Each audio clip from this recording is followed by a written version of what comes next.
Words in writing have meaning in this country, and that security that you get with a union contract, knowing that next year you're going to have the same deal, and the boss can't just unilaterally change it. Which side are you on? Which side are you on? We've got Andrew Huddleston, Communications Director for the American Federation of Government Employees. Andrew, thanks for taking the time to talk to us.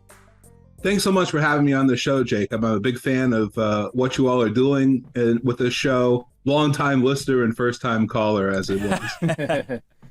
Well, I appreciate your support. We appreciate the support of the American Federation of Government Employees, and appreciate you being able to come on. I don't know if you were listening right before we went to break, but before we get to the hit that we were going to talk to you, that we wanted to bring you on specifically to talk about, as we were heading out of the main show, we got a caller ask, so I work for a manufacturing firm. I've got $7 an hour in raises over the past 5 years. I have 5 extra vacation days. I think I've got it pretty good. What could a union do for me? What would your answer be to that? Well, there's so many more things that a union brings to the table beyond just wages and benefits, but a voice on the workplace, making sure that you've got health and safety, that you have the ability to negotiate, scheduling to make sure that you have a normal schedule time to spend with your family, benefits, retirement benefits, healthcare, so that you have dignity, fairness, and respect on the job, fair pay, but also a dignified retirement.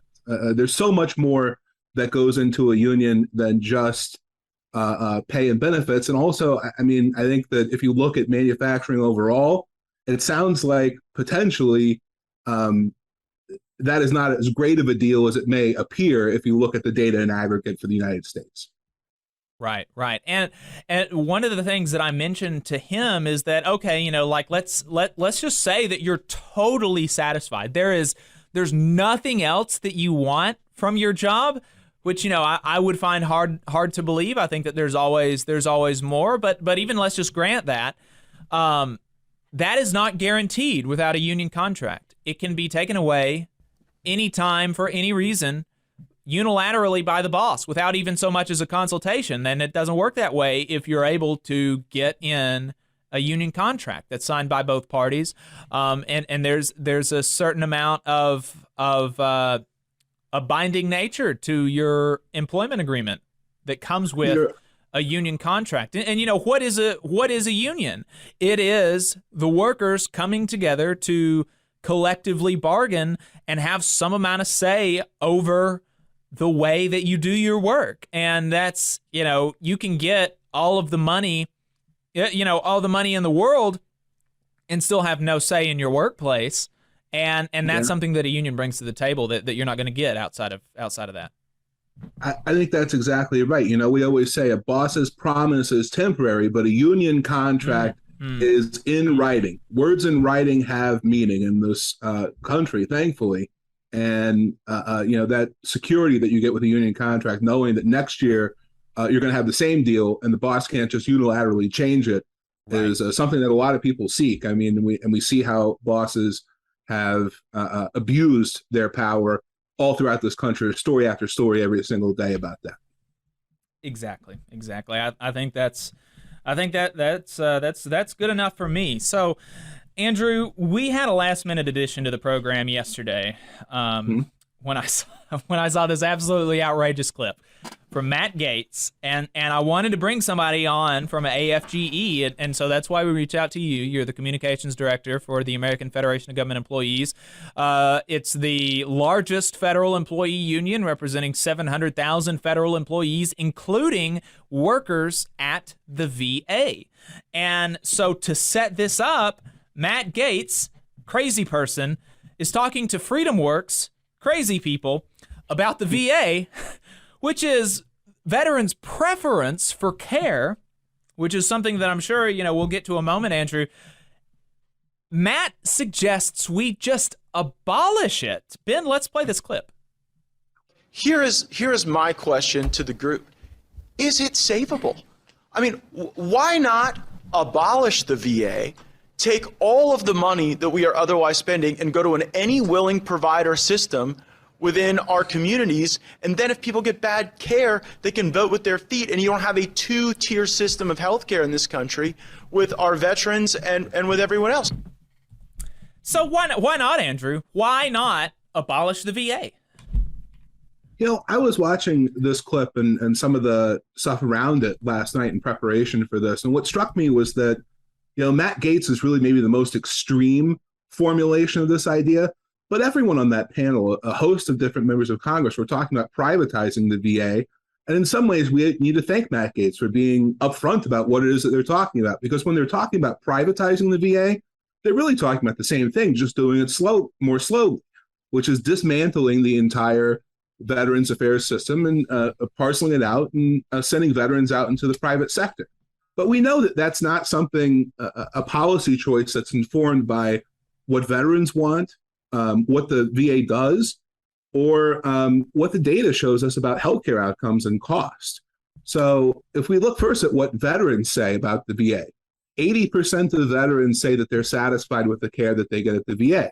90% say that they would recommend, over 90% as a matter of fact, say they would recommend another veteran get their care at the VA. We know that the VA is veterans' choice for care, their preferred choice. If they can get care at the VA, they want to receive care from the VA.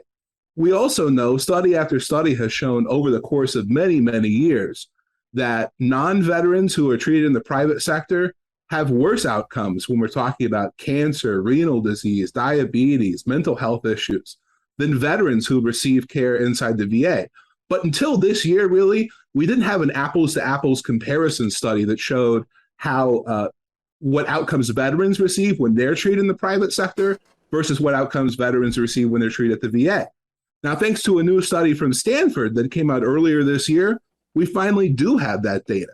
And what that data showed was that veterans have better healthcare outcomes in emergency situations when they are treated at the VA versus when they're treated at a private healthcare, versus when they're treated at a private hospital.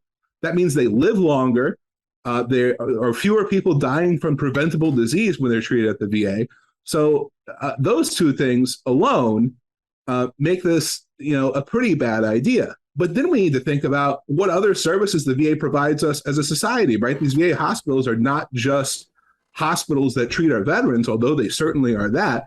They're also anchors in these communities, right? Places where people come to fellowship and connect with their fellow veterans. They provide economic benefits to these communities, especially the rural communities where many of these places are, many VA centers are at. The other thing they do is they provide emergency care in situations of national emergencies to the general public. So like we just went through this COVID-19 pandemic, and the VA was very involved in helping to respond to the COVID-19 pandemic in communities across the country. Likewise, the VA plays an important role in training healthcare professionals. Right now, across the country, we're seeing issues with short staffing, including at the VA, among healthcare professionals. The VA is responsible for training 120,000 new healthcare professionals every single year. If we take that away from the United, if we just abolish that all of a sudden, we're going to have a lot of problems. So this is a really extreme position that is just not backed up by any of what veterans want, by the data and information about VA care. And if we follow this recommendation, what we're going to end up with is fewer veterans getting treated. They're going to be paying more for that care, and they're going to be getting worse outcomes in the private sector. So I don't know how anybody knowing that can recommend that we abolish the VA. And the worse care in the private sector, if we abolish the VA, there will be, there are already veterans outside of outside of a reasonable driving distance from a hospital. But this would further decrease their options that they've got. They love to talk about choice. I just want choice. I just want choice for veterans. And here he is saying, let's take away what is literally veterans' preferred choice, as you mentioned, but also it's going to severely hamper their ability to exercise their right to access care at all. Absolutely. And what we should really be looking at is the exact opposite of what Matt Gaetz and these folks at this Freedom Works panel were talking about. They're talking about privatizing the VA, shutting places down, closing hospitals for veterans, and sending them out into the private sector. When we really should be thinking about modernizing and expanding services at the VA. We just had this PACT Act, which is going to bring more and more veterans into the system who are now eligible for benefits for toxic exposure and other situations. So we really need to be thinking about how we modernize and expand those services and how we can reach out and touch and help more veterans as folks have come back from the 20 years of war that we've been through in the past few decades, and make sure that those folks are taken care of and that we're meeting our obligations to these people who have really been fighting overseas on our behalf for 2 decades. Andrew, I think we have thoroughly destroyed, as they say on YouTube, Matt Gaetz. So well, here's hoping. I appreciate your time, and presumably we're never going to hear this again. People are going to see this clip and they're going to never, they're going to say, oh, okay, well, it doesn't make sense, and I'm never going to suggest this again. That's the hope. From your lips to God's ears. All right, brother. Thanks. Appreciate it. All right. Thank you very much. Yeah. You just saw a clip from the Valley Labor Report. We are live every Saturday morning from 9:30 a.m. till 12:30 p.m. And we pride ourselves on keeping all of our content free to everybody so that we can talk to as many working folks as possible. If you support the work that we're doing, you think that it's important, you think that it's good, then consider making a monthly contribution to the project, and you can do that on our website, tvlr.fm.